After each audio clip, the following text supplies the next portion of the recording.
"Who fixed this helicopter?" CEO shocked as little girl pointed to her single dad Janitor. The helicopter had been grounded for 11 days. 3 certified aviation engineers had looked at it, scratched their heads, and walked away defeated. The CEO of Meridian Aerospace, a man who had built his empire from nothing and tolerated absolutely zero incompetence, was running out of patience and running out of time. A critical investor demonstration was 48 hours away, and the company's flagship private helicopter sat silent and broken in the hangar like a monument to failure. Nobody could figure out what was wrong. Nobody, that is, except the man who mopped the floors. Marcus Webb was 41 years old, and most people at Meridian didn't know his last name. To the executives walking past in their tailored suits, he was simply the janitor, the quiet man in gray coveralls who arrived before anyone else and left after everyone had gone home. He had a gentle face worn down by years of hard living, calloused hands that told stories his mouth never would, and a daughter named Lily who was 7 years old and believed her father could fix absolutely anything in the world. She wasn't wrong. If you believe in kindness, second chances, and the kind of people the world too often overlooks, like, comment, share this video, and subscribe to Kindness Corner. Stories like Marcus's need to be heard.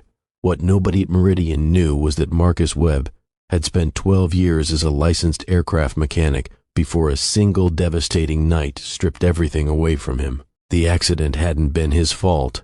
An investigation later confirmed that, but the lawsuit, the lost certification battle, the medical bills from his wife's illness, and finally her passing had carved his life down to the bone.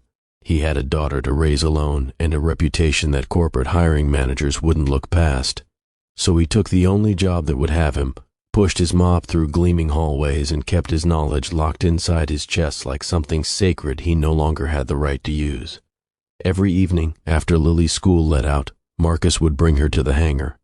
The company allowed it quietly because Marcus was the most reliable employee they had, and Lily was so well behaved that she seemed more like a small adult than a child. She would sit on an overturned bucket near her father's supply closet, drawing pictures in her notebook while he worked, occasionally wandering to stare up at the aircraft with enormous, curious eyes. She had grown up hearing her father talk about helicopters the way other parents talked about bedtime stories. She knew the names of components before she knew the names of all her classmates.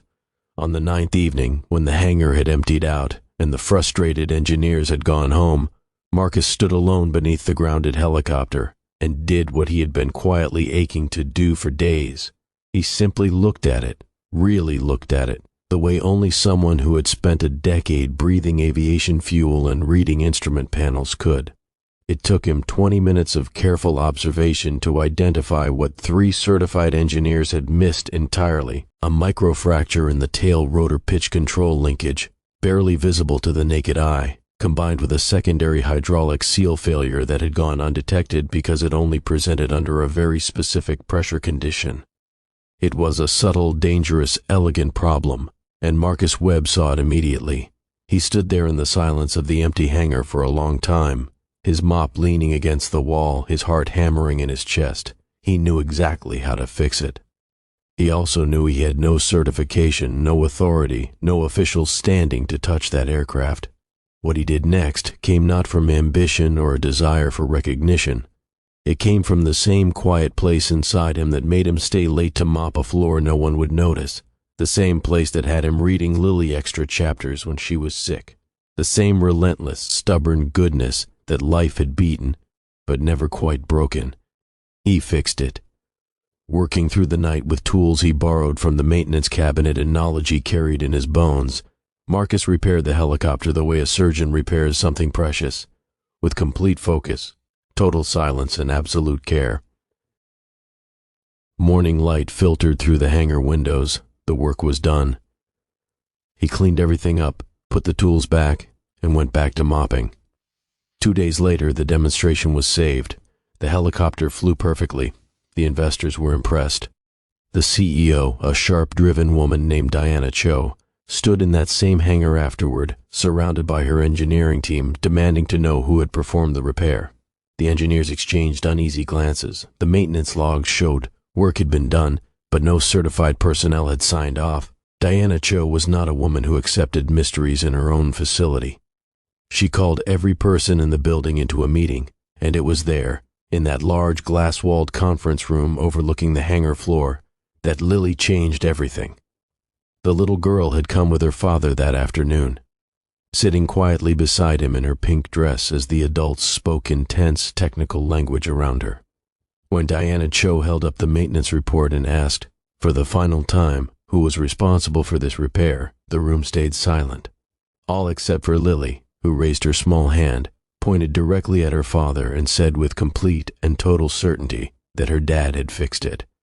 She said it the way only a child can say something true, without fear, without strategy, without any understanding of the consequences, because to her there were no consequences, only the obvious and wonderful fact of her father's greatness. The room went still in a way that had nothing to do with sound. Every executive, every engineer, every person in that space turned to look at the man in gray coveralls sitting at the end of the table with his eyes closed and his jaw tight, and something shifted in the atmosphere of that room that no one there would ever quite be able to explain. Diana Cho looked at Marcus Webb for a long moment. Then she asked him to walk her through what he had found.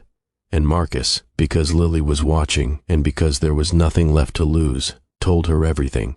Not just about the helicopter, but about the 12 years, the lost certification, the lawsuit, the grief, the mop, all of it, in a steady, quiet voice that never wavered once. Diana Cho had built her career on recognizing exceptional people in unexpected places. She had been overlooked herself early on, more times than she could count. She sat across from this man and heard not just a mechanic's diagnosis, but the entire shape of a wasted talent and an unbroken spirit, and she made a decision before he finished speaking. She would sponsor Marcus Webb's full certification reinstatement. She would create a position for him in the maintenance division while the process completed, and she would make sure that Lily never had to sit on an overturned bucket in a supply closet again. If this story moved something in you, if it reminded you that dignity lives in every person regardless of their title, please like this video, leave a comment, share it with someone who needs to hear it, and subscribe to Kindness Corner. Your support keeps these stories alive. Marcus Webb stood in that hangar later that evening, Lily's hand in his, looking up at the helicopter that had given him back his life. His daughter leaned against his arm and told him she had always known people would figure it out eventually. He held her close and said nothing, because some things sit deeper than words. The greatest things a person carries, skill, love, quiet endurance, have a way of finding light eventually, no matter how long they've been kept in the dark. Before you go, drop a comment below and tell us, have you ever known someone quietly extraordinary that the world overlooked? Share their story. They deserve to be seen.